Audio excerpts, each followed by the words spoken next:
Good evening. This is CTV News. I'm Patricia Vallone. And I'm Denise Douglas. So glad you could join us this evening.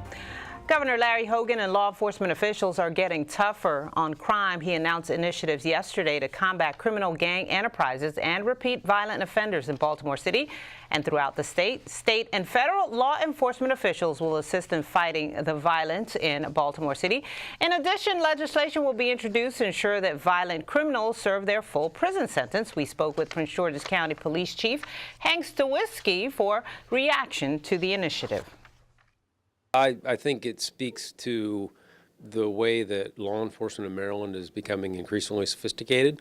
I think that the governor recognizes that, and I think this collaboration, focused collaboration, will produce good results across the whole state. The council is focused on gangs and violent criminal networks, and these are individuals who are familiar with how the criminal justice system operates. So the opportunity to commit crimes in Prince George's County, Montgomery County, Charles County, all across the state, affords them many opportunities. And part of the focus of this will be to prevent that kind of behavior occurring across multiple jurisdictions. And at the end of that process, we reduce crime across the whole state. As part of the initiative, a data sharing network will be put in place to help prosecutors and others coordinate information. The state rested its case yesterday, and the defense presented its side in the trial of Prince George's Police Officer Adrian Crudup. Byron Scott has our story. The state contends that police officer Adrian Crudup tried to intimidate witnesses and impede the investigation of a friend, Brian Tiggle, who had been arrested on drugs and weapon charges. The defense contends that Prince George's County police officer Adrian Crudup's relationship with Brian Tiggle was not significant.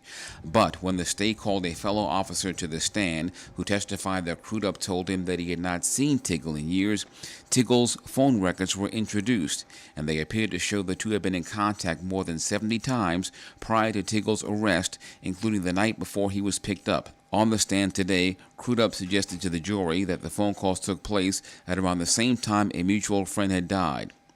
When asked why the information on his work phone had been deleted before he handed it over to investigators, Crudup said it was set on auto erase due to the sensitive nature of his work. The state said the officer who testified about the phone calls is a rogue cop. Crudup accused the officer of assaulting, arresting him, and charging him with gun possession when he was 16 years old. The charges were dismissed, and Crudup's dad took legal action. Also, Crudup testified that while on the force, he was with that same officer while on patrol, and says the cop referred to some detainees by using the N-word. The defense plans on calling 3 witnesses. The case could go to the jury by this evening. At the courthouse, Byron Scott, CTV News.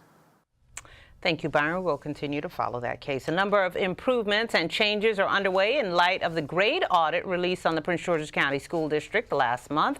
It was the result of accusations that grades were being fixed to inflate graduation rates. School CEO Kevin Maxwell has met with system administrators, principals, and provided information to parents to address the issues. In addition, stricter controls have been put in place over those handling transcripts, and quarter learning modules were eliminated as part of an option for credit recovery. Lastly, staff members have attended additional training to better understand policies and procedures. An update is expected to be given to the school board on December 19th in reference to the process and the procedures and the steps that have been taken. An 11-year-old is still in critical condition after he was shot last night in Suitland. The incident happened in a home in the 3000 block of Bellamy Way. The shooter, a 33-year-old man, was babysitting the child. Police say he was putting a gun away when he accidentally shot the young boy in the upper body. The man, a former military member, rushed the child to Joint Base Andrews for treatment. Police say the babysitter legally owns the gun. The FBI launched raids across the area and parts of Prince George's County today. Now, according to agency sources, the raid is part of an investigation being handled by the Bureau's Washington field office. Sources tell us that a number of people have been arrested. It is unclear at this time what crimes allegedly occurred. So we'll